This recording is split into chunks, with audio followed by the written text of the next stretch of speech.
Assalamualaikum warahmatullahi wabarakatuh. Di sini saya akan menjelaskan analisis jabatan dan uraian pada kegiatan administrasi. Baik, di bab 2 ini kita memiliki beberapa tujuan pembelajaran. Yang pertama, kita harus menganalisis jabatan pekerjaan pada kegiatan administrasi. Yang kedua adalah menganalisis tugas dan uraian pekerjaan pada kegiatan administrasi. Yang ketiga adalah menyimpulkan tugas uraian pekerjaan pada kegiatan administrasi. Yang keempat, merumuskan uraian tugas tingkatan setiap tingkat jabatan pada kegiatan administrasi. Yang kelima, yakni menjelaskan uraian tugasan setiap tingkatan jabatan pada kegiatan administrasi. Pengertian jabatan. Jabatan merupakan kedudukan yang menunjuk tugas, fungsi, tanggung jawab, wewenang, dan hak seorang pegawai ASN dalam suatu suatuan organisasi. Jadi jabatan suatu kedudukan yang diduduki oleh seorang pegawai. Seorang pegawai ini memiliki kemampuan keterampilan di bidangnya itu sendiri, yaitu yang menentukan jabatan seorang pegawai. Berikutnya adalah jenis jabatan. Jenis jabatan ada beberapa jenis yang sering kita ketahui dalam suatu organisasi. Yang pertama, ini ada kepala kantor atau pemimpin kantor atau direktur kantor.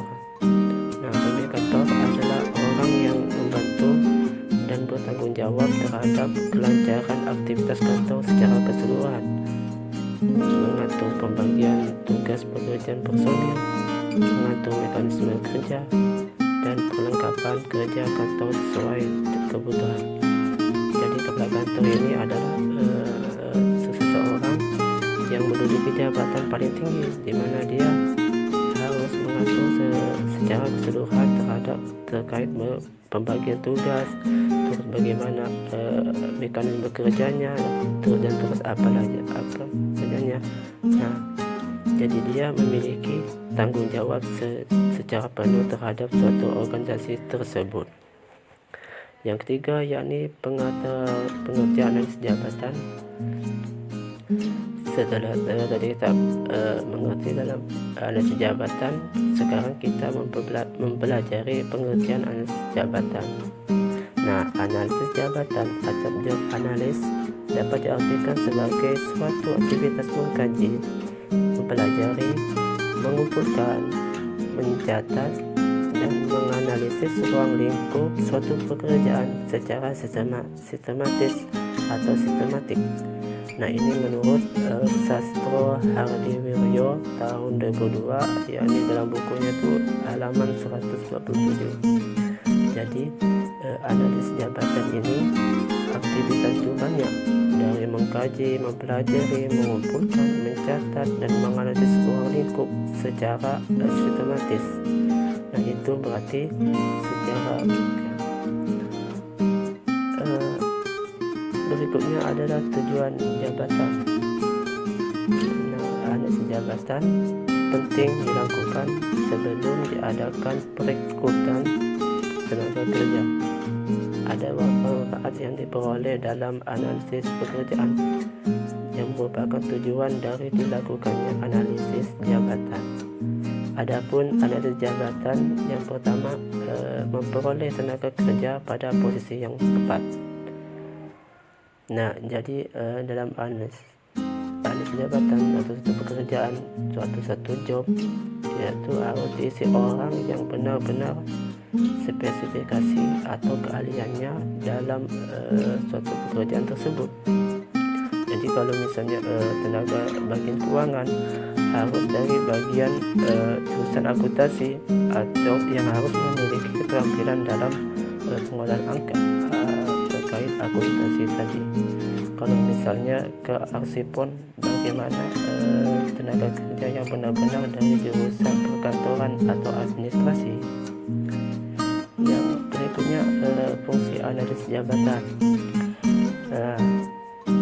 Analis jabatan yang fungsinya antara lain yang pertama yakni pengadaan tenaga kerja atau spesifikasi kerja yang digunakan pembanding atau para calon tenaga kerja. Spesifikasi jabatan ada memberi dasar yang pembentukan seleksi nantinya. Yang dianalisis jabatan ini dapat menyaring berbagai orang atau tenaga kerja sesuai dengan spesifikasi pekerjaannya. Tentunya ini ada 4 metode analisis jabatan. Untuk pengumpulan data yakni antara lain yakni sebagai berikut. Yang pertama, kuesioner atau daftar pertanyaan, yakni pengumpulan data yang menggunakan daftar pertanyaan kemudian disebarkan pegawai. Di sini kuesioner ini pertanyaan-pertanyaan atau salah, misalnya dalam ada 5, setuju tidak setuju, sangat setuju dan tidak setuju, itu setuju. Lalu yang kedua yakni ada pengamatan atau observasi, yaitu pengumpulan data dengan cara mengamati langsung di tempat. Hasil pengamatan tersebut langsung dicatat dan informasikan secara langsung tersebut lewat pengamatan bagaimana kinerja yang dilakukan oleh suatu pegawai. Lalu yang ketiga ini ada wawancara, yaitu pengumpulan data dengan mengajukan pertanyaan yang disiapkan oleh sebelumnya dan dapat jawabannya informasi yang diperlukan. Jadi metode analisis jabatan yang ketiga ini dengan mewawancarai pertanyaan-pertanyaan. Yang keempat yakni menulis laporan pekerjaan secara singkat. Nah, jadi dari metode analisis jabatan yang keempat ini yakni laporan pekerjaan dilihat apakah baik atau belum. Jadi ada 4 metode analisis jabatan yang harus kita capai. Dari kuesioner, teman-teman yang menilai, jadi pengamatan, dan bagaimana penilaian, yakni ada interview ketika diwawancarai atau pegawai HRD, lalu melihat laporan pekerjaan yang dibuat. Nah, ada 4 metode dalam analisis jabatan.